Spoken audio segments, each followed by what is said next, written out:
Hi, this is Brendan Gallagher, and you're listening to Torrent This with Dando.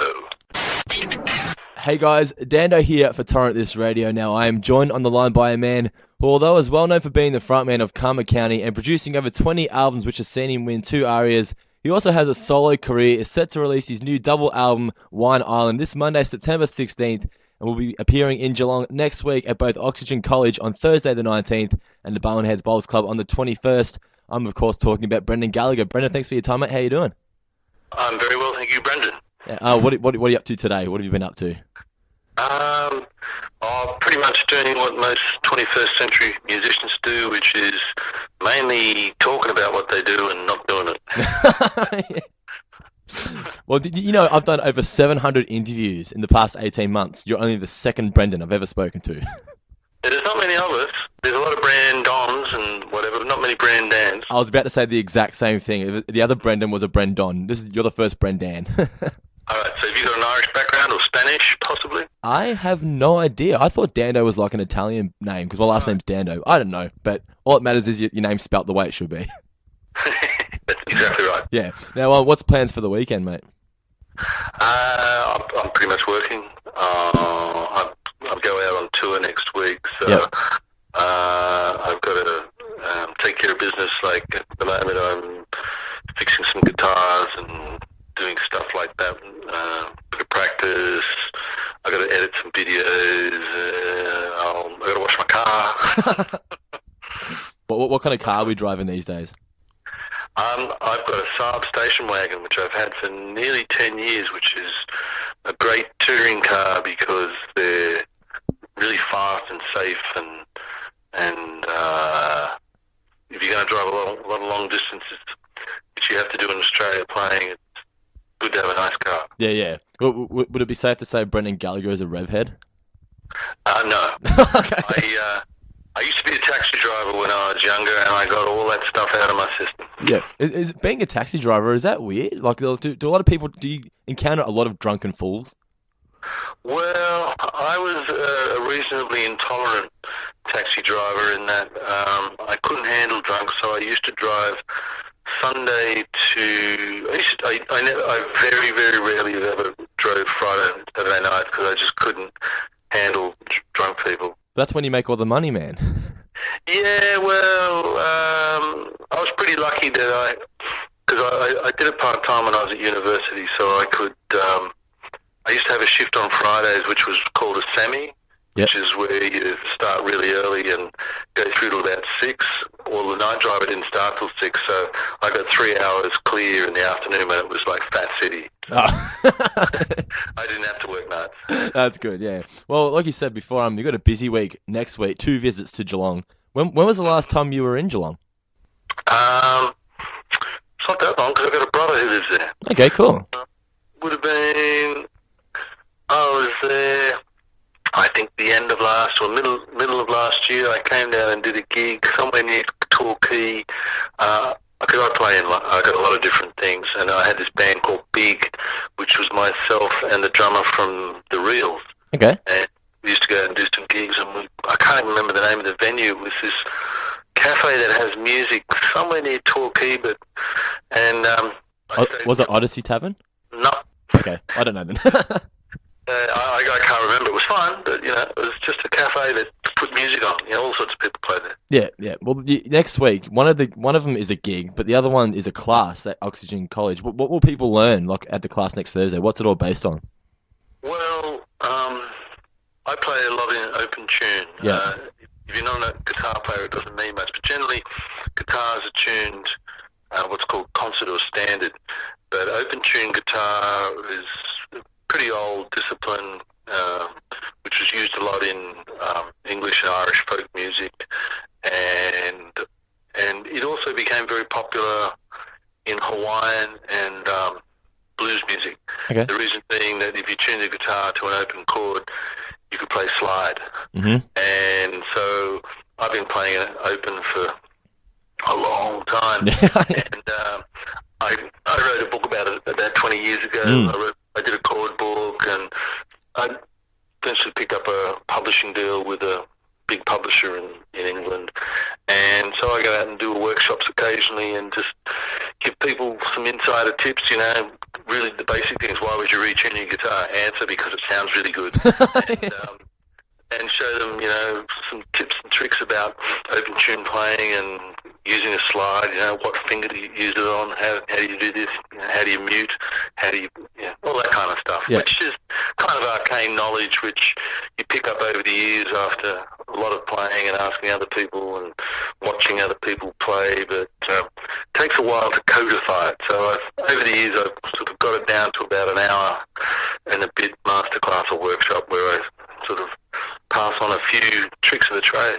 Let's talk about the open tuning core book for guitars. Do you think this is like the greatest thing you ever did? Oh, it's one of the good things I did.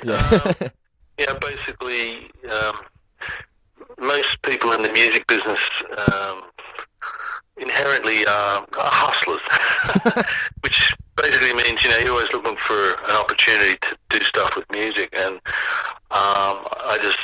20 years ago, I actually had some spare time. I've got 5 older brothers, and this one brother who now lives in Geelong, I was minding his tool shop, and it was so boring because no one was coming in the place that I thought, I'm going to write a chord book because, I'll fill in the time. So I just went out and had a look what everyone else was doing in the marketplace, and then I saw a gap for what I could do with an open tune book, and I put it out, and it kind of snowballed from there. I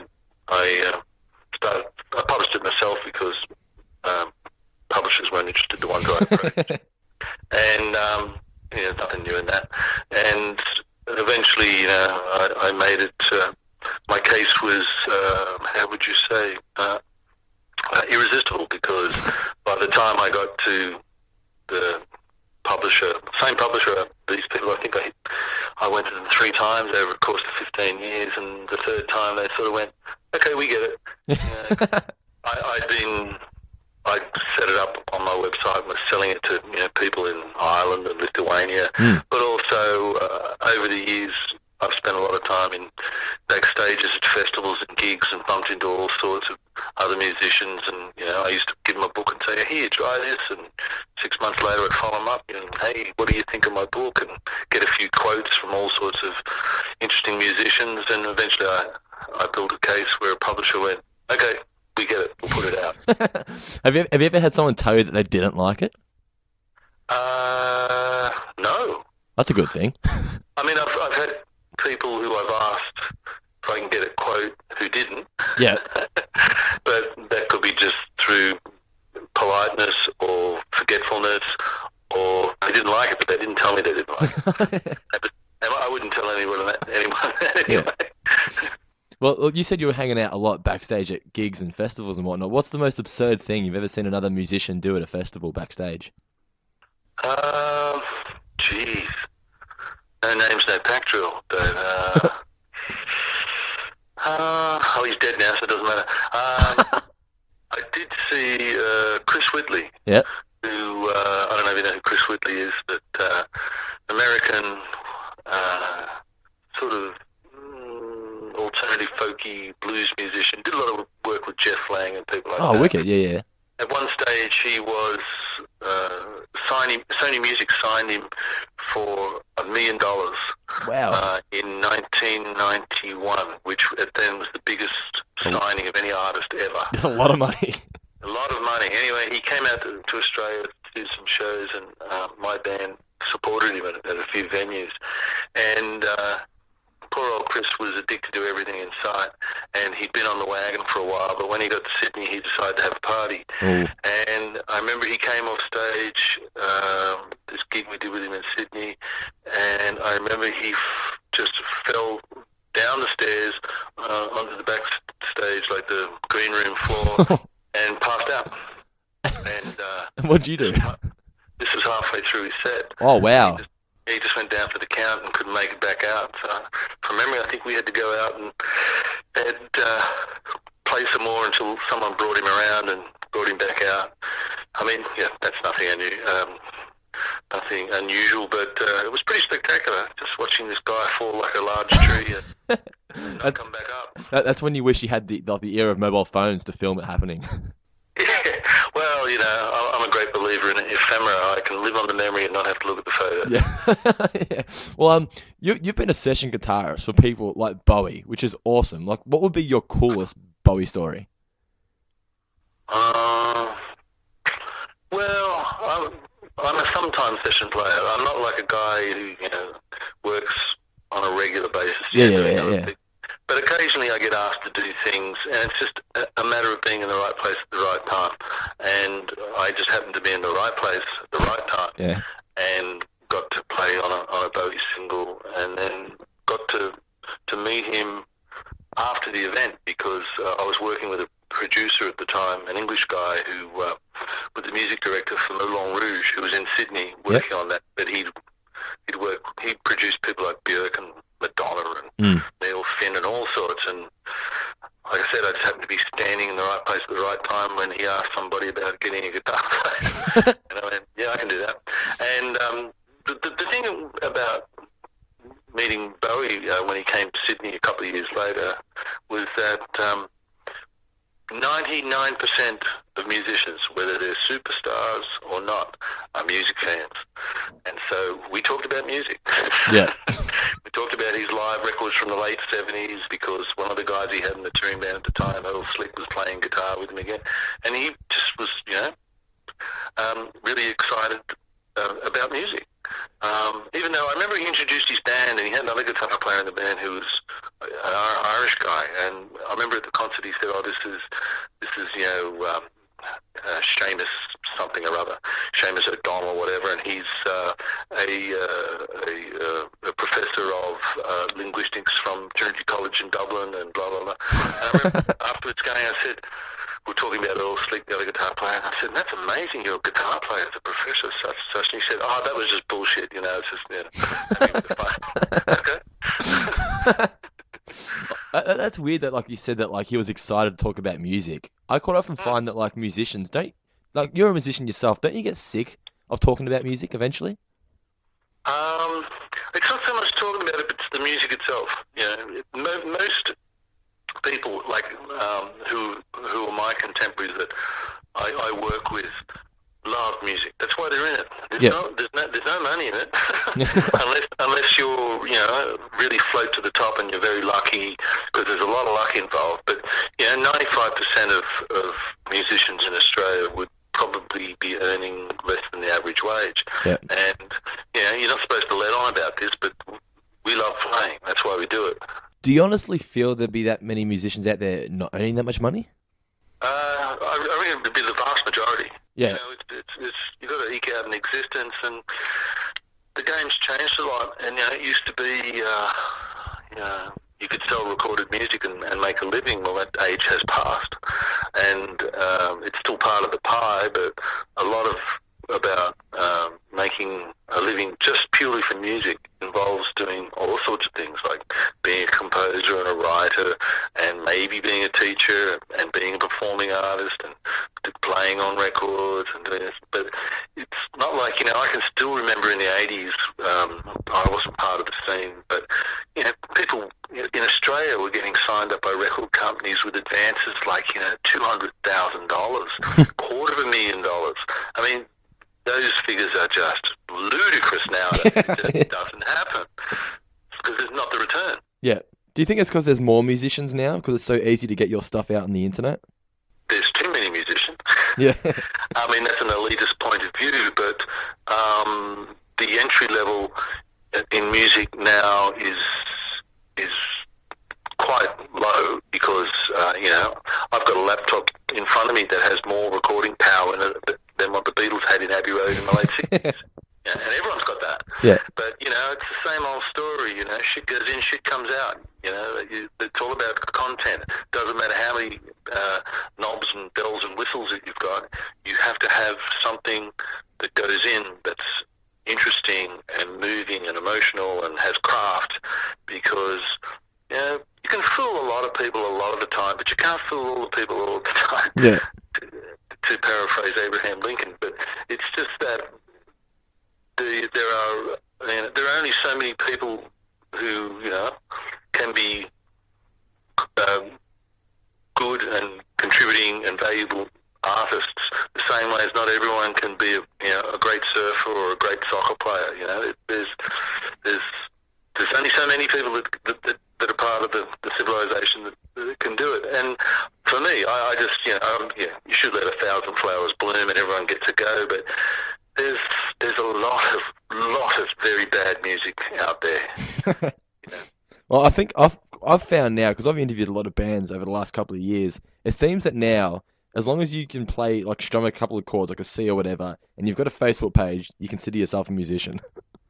Oh, look, I teach half a day a week at TAFE in Sydney. I have for 10 years. I filled in for someone once and, I became part of the furniture, but just half a day a week because, they pay you, and I don't really want to be a teacher and be part of the system. But whenever I do teach, I ask the students, I do an orientation day, what do you do? What do you want to do? And, tell me about yourself and I'll tell you what I do. And 90% of these kids say, because they're usually, between 17 and 21, something like that, yeah. They say, I want to be a producer. It's always, I want to be a producer. And they don't know what a producer does, really. There's this sort of myth about, the producer is the cool guy with all the bling who, makes the beats and does this and that. That's 1% of it. There's this popular misconception about what it is to be a musician. Is that what you're teaching at your classes? What it actually is to be a musician and a producer? Oh yeah, absolutely. Well, I used to try and stay away from the creative side because that's part of what I do that I don't want to get into too much. I do sometimes because I do songwriting workshops and stuff. Yeah. But mainly I just go in there, and because these days everyone's an indie, but I was an indie 30 years ago because no one would give me any money to make records because I didn't fit in, so I made my own. Yeah. And I was too bloody minded to stop. And what I learned is that I had to learn the business along the way and learn how to make my own records. So I've sort of picked up a lot of knowledge by, experience and getting a lot of bark taken off me in the process. But just simple, what is a publisher? What is publishing? What is copyright? What does a manager do? What does an agent do? What does a producer do? All those different, what do publicists do? How do you talk to these people? How do you find them? How do they make money? Do they make money out of you? Do they make money from somebody else? Just all that stuff that, over 30 years, just sort of you pick up along the way, which, an 18-year-old who says they want to be a producer doesn't know. I meet some great kids, don't get me wrong, but I'm brutally frank with them because I just tell them, that this is a very, very, very tough business. I get up in the morning sometimes and think, God, do I still want to do this? But I still do. You have your ups and your downs, and that's the life of the artist. Self-doubt and all that, and you keep going because there are those great moments, that 1 hour in the day where you get to play music and you're connected to the source, and you can transport yourself and hopefully others to a better place. And that's what an artist's role is. Well, speaking of good moments, I read on your Facebook page that a friend of yours made a copy of your album for a guy in Italy, and it brought him to tears. Like, how does that make you feel that your music can have such an impact on somebody? Oh, that's always good. And that was a friend of mine. And it was a woman, by the way. Yeah. And she, I saw that the other day, and she said, I hope you don't mind. I said, no, that's cool, I mean, the idea is you're supposed to touch somebody. You're supposed to be able to sort of, that's what music's for, The whole idea of music is that when you're in the zone, you don't feel any pain. It's just utterly transporting. And those kind of music moments are pretty rare, That's why I mean there's a lot of bad music around where it's just sounds like, a lot of music that I hear just sounds like a marketing campaign. It's very calculating, and it's great when you hear someone that's really got some soul and some heart, and they sort of dip their hand into the well and really found something, and that's what you want. Yeah. Has a song ever brought you to tears? Oh yeah. There's some pieces of music which I find kind of hard to listen to. Ravel's, because I like a lot of different music. Ravel's Paravan pour Infante de Fonte, which is Death of a Princess, which is a funeral piece which he wrote for an imaginary princess, and no one died. He just wrote this thing, and it's incredibly powerful, moving piece of music which can alter your mood very dramatically and very quickly. So I've got to be careful around that one.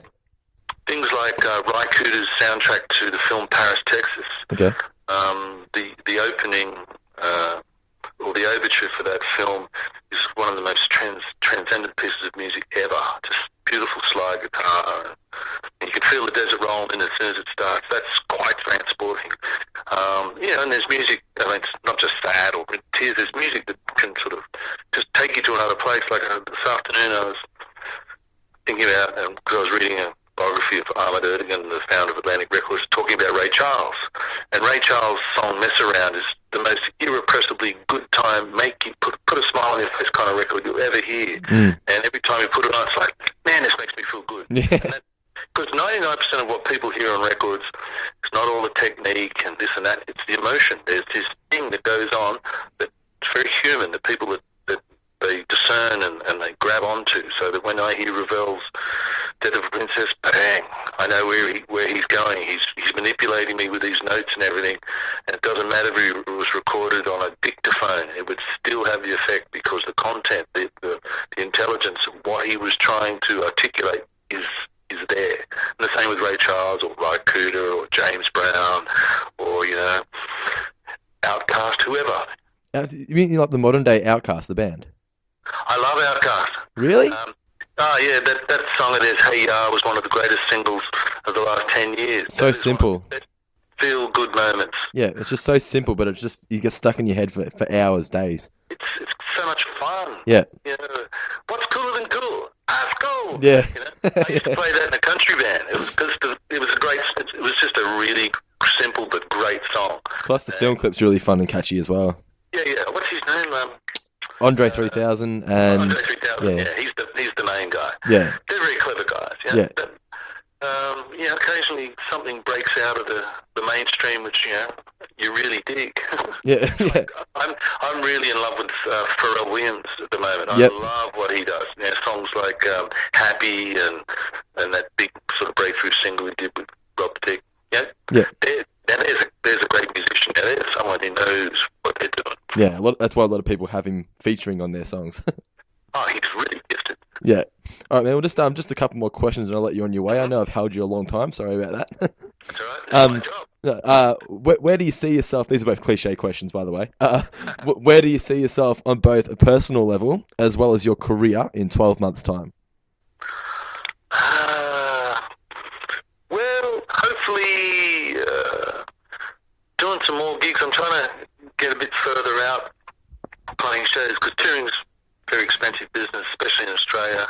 But I really want to go out and play some regional places and get up to the Northern Territory and Western Australia and Tasmania, and ultimately overseas.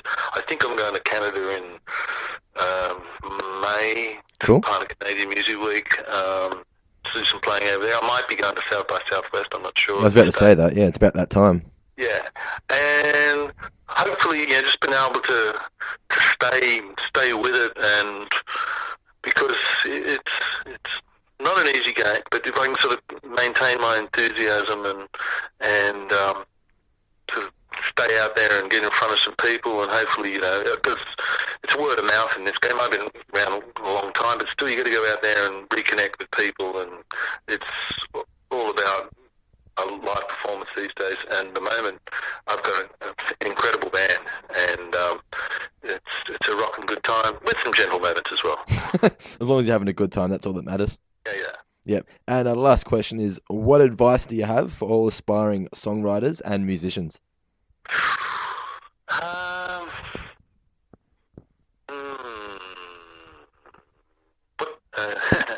Well, for songwriters,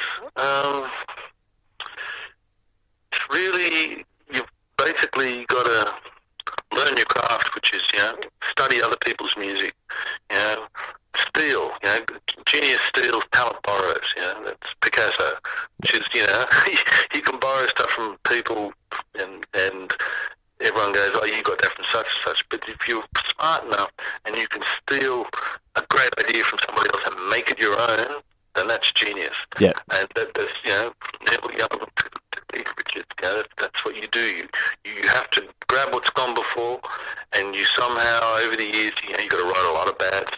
I could stop till I was 30, I think. And so the idea is that you have to create almost like a chemical equation, which is your sort of worldview of how a song should sound and how it plays out. So go out and play in a covers band, learn every Beatles song that was ever written, because if you get the Beatles collected, songbook and learn every song, then that's my songwriting training you need, because those guys were the best.